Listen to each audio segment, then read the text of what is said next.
மாற்றம் வேண்டும் மாற்றம் வேண்டும் என்று மாற்றத்தை விரும்பி வாக்களித்த தமிழ்நாட்டு மக்களுக்கு திட்டங்களின் பெயர்களில் மாற்றத்தை செய்து கொண்டிருக்கிறது தாவேக அரசு.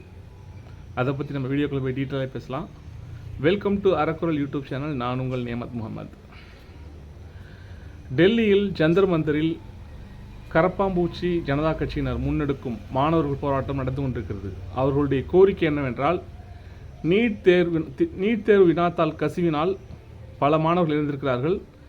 அந்த மாணவர்களுடைய உயிர் பலியானதற்கு காரணமானது திரு தர்மேந்திர பிரதான், ஒன்றிய கல்வி அமைச்சர். அவர் உடனடியாக அந்த பதவியை ராஜினாமா செய்ய வேண்டும் என்ற கோரிக்கையோடு அவர்கள் போராட்டத்தை முன்னெடுத்து கொண்டிருக்கிறார்கள். ஆனால் தமிழ்நாட்டில் திமுக முன்னெடுத்தது என்பது நீட் என்ற தேர்வே நடத்தக்கூடாது, அது முற்றிலுமாக ஒழிக்கப்பட வேண்டும் என்பதுதான் திமுக முன்னெடுத்த போராட்டம். இந்த நிலையில் திமுக தலைவர் திரு மு.க. ஸ்டாலின் அவர் என்ன கருத்து சொல்லியிருக்காருன்னா, நீட் தேர்வுக்கான ரத்து செய்வதற்கான சரியான நேரம் இது என்று அப்படி கூறியிருக்காரு. என்ன சொல்லியிருக்காருனாக்கா, டெல்லியில் மாணவர்கள் போராட்டம் ஒன்றிய அரசை தட்டி எழுப்ப வேண்டிய அழைப்பாக இருக்க வேண்டும். மாநிலங்களை நம்பி நீட் தேர்வை ரத்து செய்வதற்கான சரியான நேரம் இது அப்படின்னு சொல்லியிருக்காரு. அப்புறம் என்ன சொல்லியிருக்காருனாக்கா, எந்த காரணங்களை சொல்லி நீட் தேர்வை கொண்டு வந்தார்களோ அந்த காரணங்களை நிறைவேற்றாமல் தோல்வியடைந்தது நீட் தேர்வு. கற்றல் என்பது பள்ளியிலிருந்து கோச்சிங் சென்டருக்கு மாற்றப்பட்டுள்ளது, இதுதான் நீட் தேர்வால் ஏற்பட்ட விளைவு அப்படின்னு கண்டனத்தை தெரிவித்திருக்கிறார் திரு மு.க. ஸ்டாலின் அவர்கள். மத்திய ஒன்றிய சுகாதாரத்துறை அமைச்சர் திரு ஜே.பி. நட்டா அவர்களுடைய இல்லத்தில் பேச்சுவார்த்தை நடத்துவதற்காக விடுக்கப்பட்ட அழைப்பை நிராகரித்திருக்கிறார்கள் கரப்பான்பூச்சி ஜனதா கட்சியினர்.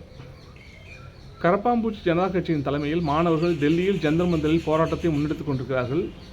இந்நிலையில் அவர் என்ன சொல்லியிருக்காருனாக்கா, இனி பேச்சுவார்த்தை என்பது ஜந்தர் மந்தரிலோ அல்லது பொதுவான இடத்தில் நடக்க வேண்டும். போலியான வாக்குறுதிகளை நம்பி நாங்கள் ஏமாற தயாராக இல்லை, உறுதியான வாக்குறுதிகள் எங்களுக்கு அளிக்கப்பட வேண்டும் அப்படின்னு சொல்லியிருக்காங்க. ஓகேயா? அப்புறம் என்ன சொல்லியிருக்காங்கனாக்கா, பிரதமரின் இல்லத்திற்கு எதிராக காங்கிரஸ் கட்சி நடத்திய போராட்டம் நேர்மையற்றது அப்படின்ட்டு கண்டனத்தை தெரிவித்திருக்கிறார் சோனம் வான்சுக் அவர்களுடைய மனைவி கீதாஞ்சலி. காங்கிரஸ் கட்சி மாணவர்களுடன் இணைந்து ஜந்தர் மந்தரில் போராடி இருக்க வேண்டும். அந்த செயல் நேர்மையற்ற செயல். நேர்மையற்றவர்களை இளைஞர்கள் தூக்கி எறிவார்கள் அப்படின்ட்டு காங்கிரஸ் கட்சிக்கு தன்னுடைய கடுமையான கண்டனத்தை பதிவு செய்திருக்கிறார் திருமதி கீதாஞ்சலி வான்சுக். தமிழ்நாடு அமைச்சர், போக்குவரத்துறை அமைச்சர் திரு பார்த்திபன், நீ நல்லா சாப்பிட்டீங்கப்பா, நான் இன்னும் சாப்பிட்லப்பா அப்படின்ட்டு ஒரு ஃபேமஸான ஒரு பதிலை சொன்னார்ல, அந்த அமைச்சர் தான் திரு பார்த்திபன். அவர்கிட்ட போய் பத்திரிகையாளர்கள் கேள்வி கேட்டிருக்காங்க. டெல்லியில் மாணவர்கள் போராட்டம் நடக்குது, அதை பற்றி உங்கள் கருத்து என்னன்னு கேட்டதுக்கு, இங்கே 1000 பிரச்சனை இருக்குங்க, அதை முதல்ல பார்ப்போங்க, அவங்க பிரச்சனை அவங்க பார்த்துப்பாங்க அப்படின்ட்டு ஒரு அதிரி புதிரியான கருத்தை சொல்லியிருக்காரு திரு பார்த்திபன். எந்த அளவுக்கு ஒரு அறிவு தெளிவோடு இந்த அமைச்சர்களாக இருக்காங்க பார்த்தீங்களா? 1000 பிரச்சனை இங்கே இருக்குது, இங்கே உள்ள பிரச்சனை அங்கே நம்ம பார்ப்போம், அவங்க பிரச்சனை அவங்க பார்த்துப்பாங்க. இதே மாதிரி எல்லாரும் பதில் சொல்லிட்டாக்கா என்ன சொல்ல தெரியல, இப்படி தான் பதில் சொல்லியிருக்காரு. அப்புறம் பார்த்தீங்கன்னாக்கா, அண்ணா ஹசாரே அந்த ஏற்கனவே மன்மோகன் சிங் அரசுக்கு எதிராக ஒரு போராட்டத்தில் நடத்தி இதில் 2G அலைக்கட்டையில் பெரிய ஊழல் நடந்துச்சு போராட்டம் இருந்தார்ல, அவர் இந்த மாணவர்கள் போராட்டத்துக்கு ஆதரவு தெரிவிக்கும் விதமாக மகாராஷ்டிரா மாநிலத்தில் 2 மணி நேரம் மௌன போராட்டம் நடத்தியிருக்காராம். பாருங்கள், அவருக்கு அங்கே டெல்லி போக முடியலையா, அதனால் மகாராஷ்டிராவில் உட்காந்துட்டு மௌன போராட்டம். இது எப்படியாப்பட்ட ஒரு போராட்டம் தெரியுமா? வாய்ப்பே இல்லை. பிஜேபி ஆட்சி கொண்டு வரணும் என்பதற்காகவே 2Gயில் ஊழல் நடந்துருச்சு அப்படி இப்படின்ட்டு டெல்லியில் போராட்டத்தை முன்னெடுத்தவர் தான் இந்த அண்ணா ஹசாரே. இப்போ பார்த்தீங்கன்னாக்கா, மாணவர்களுடைய போராட்டத்துக்கு ஆதரவாக நான் மௌன போராட்டம் நடத்தியிருக்காரு. அப்புறம் அரசை மற்றும் அமைச்சர்களை விமர்சித்து பேசுவது பொது அமைதிக்கு எதிரான குற்றமாகாது, அது சமூகத்தில் பகை மற்றும் வெறுப்பை ஊக்குவிக்கும் விதமாக உள்ளது என்று கூற முடியாது என்று முதன்மை நீதிமன்றம் தமிழ்நாடு அரசு தாவேக அரசு கண்டனம் கொண்டு வைத்துள்ளது. அதாவது என்ன,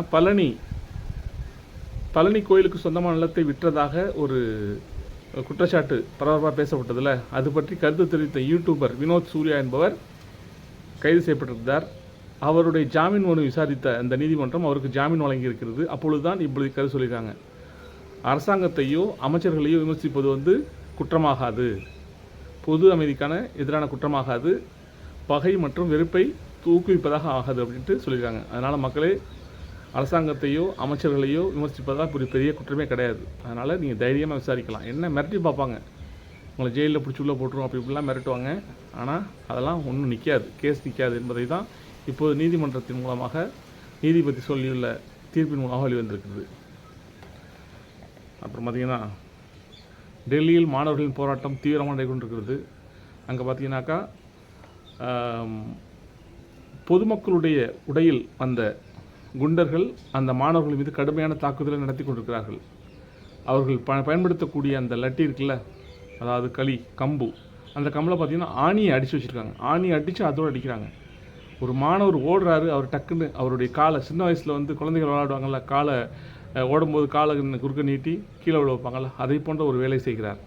அவர்களாக உண்மையிலே காவல்துறை தானா இல்லை துணை இராணுவத்தினர் தானா என்று தெரியல, யாருக்குமே பேட்ச் கிடையாது. அப்படி அடிக்கிறாங்க, அடின்னு அடிக்கிறாங்க. இவ்வளோ ஒரு கொடுமையான ஒரு இது நடந்துகிட்ருக்கு. அப்புறம் அரவிந்த் கெஜ்ரிவால் கடுமையான கண்டனத்தை தெரிவித்திருக்கிறார்.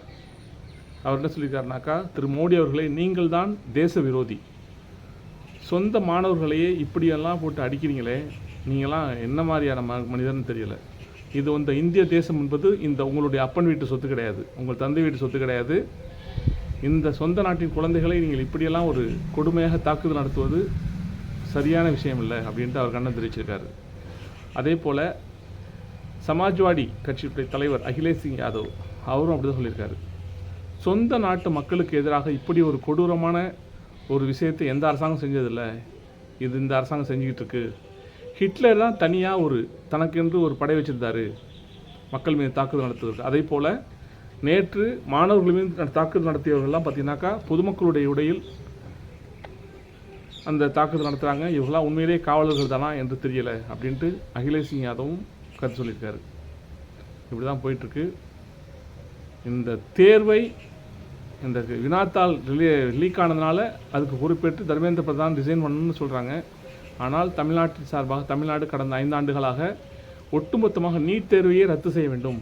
இந்த நீட் தேர்வு என்பது உயிர்களை கொல்லக்கூடிய தேர்வாக இருக்கிறது. பல மாணவர்களின் கனவுகளை சிதைத்து அவர்களுடைய உயிரை மாய்த்த ஒரு தேர்வாக இருக்கிறது அப்படின்ட்டு தமிழ்நாட்டின் சார்பாக திமுக தொடர்ந்து போராடி கொண்டிருக்கிறது. அப்புறம் பார்த்தீங்கன்னாக்கா, மாற்றத்தை விரும்பி வாக்களித்த மக்களுக்கு அந்த திமுக அரசு கொண்டு வந்த திட்டங்களின் பெயர்களில் மாற்றத்தை செய்து கொண்டிருக்கிறது தாவேக அரசு. முதலமைச்சர் காலை உணவு திட்டம் அப்படின்ட்டு சென்ற மு.க. ஸ்டாலின் அவர்களுடைய ஆட்சியில் கொண்டு வரப்பட்டது. அந்த திட்டம் இப்பொழுது பெருந்தலைவர் காமராஜர் காலை உணவு திட்டம் அப்படின்னு பேர் மாற்றிருக்காங்க. மு.க. ஸ்டாலின் காலை உணவு திட்டம்னு பேர் இல்லை, அது பொதுவாக முதலமைச்சர் காலை உணவு திட்டம் தான் இருக்குது. அது அப்படியே விட்டுருக்கலாம். ஏன்னா இது அது எல்லாருக்கும் பொருந்தும். மு.க. ஸ்டாலின் அவர் ஆட்சியர்களுக்குள்ள அவருக்கு பொருந்தும், திரு ஜோசப் விஜய் ஆட்சியர்களுக்குள்ள அவர் முதலமைச்சராக்குள்ள அவருக்கு பொருந்தும் அப்படின்னு விட்டுருக்கலாம். முதலமைச்சர்னு ஒரு பேரே அது மு.க. ஸ்டாலின் மட்டும் தான் பொருத்தமாக இருக்கும் அப்படின்னு அவர் விஜய் நினைக்கிறான்னு தெரியல. அந்த பேரை, முதலமைச்சருங்கிற பேரை மாற்றிட்டு பெருந்தலைவர் காமராஜர் காலை உணவு திட்டம் மாற்றிருக்காங்க. அப்புறம் பார்த்தீங்கன்னாக்கா, தமிழ் முதல்வன் அப்படின்னு ஒரு திட்டம் இருந்துச்சுல்ல, அதாவது ஐஏஎஸ் ஐபிஎஸ் படிக்கக்கூடிய மாணவர்களுக்கெல்லாம் ஊக்குவிக்கிறதா அவர்களுக்கு பொருளாதார உதவி செஞ்சு படிப்பதற்கான எல்லா வசதிகளும் ஏற்படுத்தி கொடுக்கக்கூடிய ஒரு திட்டம் தான் கடந்த திமுக ஆட்சியில் கொண்டு வரப்பட்ட திட்டம். அதன் மூலமாக பல பேர் ஐஏஎஸ் ஐபிஎஸ்ஸாக மாறியிருக்கிறார்கள். அந்த திட்டத்துடைய பெயரை திறன் தமிழ்நாடு, தமிழ் முதல்வன் அப்படின்னு, அந்த முதல்வன்கிற திட்டம் பேரை பார்த்தீங்கன்னா அவர் பயமுறுத்துது. அதை திறன் தமிழ்நாடுன்னு பேர் மாற்றிருக்காரு. அப்புறம் பார்த்தீங்கன்னாக்கா, மகளிர் விடியல் பயணம் அப்படின்ட்டு அந்த பேர் இருக்குது. அதாவது மகளிருக்கான இலவச பேருந்து திட்டம். அந்த பேரை மகளிர் விடியல் பயணம் என்பதை மகளிர் பயணம், எல்லோரும் தான் பயணம் போகிறாங்க பஸ்ஸில், அதனால் மகளிர் பயணம், மகளிர் விடியல் பயணம் அப்படின்னு இந்த இது நேம் ஓடிட்டுருக்கும், நேம் இருக்கும். இப்போ பார்த்திங்கன்னா மகளிர் பயணம் அப்படின்னு பேர் மாற்றிருக்காங்க. இப்படி தான் அவர்கள் கொடுத்த வாக்குறுதிகளை எதையும் அவர்களால் நிறைவேற்ற முடியவில்லை. இப்போ பார்த்தீங்கன்னாக்கா, அந்த கடந்த திமுக ஆட்சியில் கொண்டு வரப்பட்ட திட்டங்களின் பெயர்களை மட்டும் மாற்றிக்கொண்டே இருக்கிறார்கள்.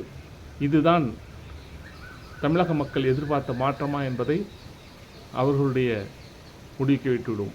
இப்படி தான் தமிழ்நாடு அரசு செயல்பட்டு கொண்டிருக்கு. அவர்கள் கொடுத்த வாக்குறுதிகளில் எதுவுமே நிறைவேற்ற முடியலை. 200 யூனிட் இலவச மின்சாரம்னு சொன்னாங்க.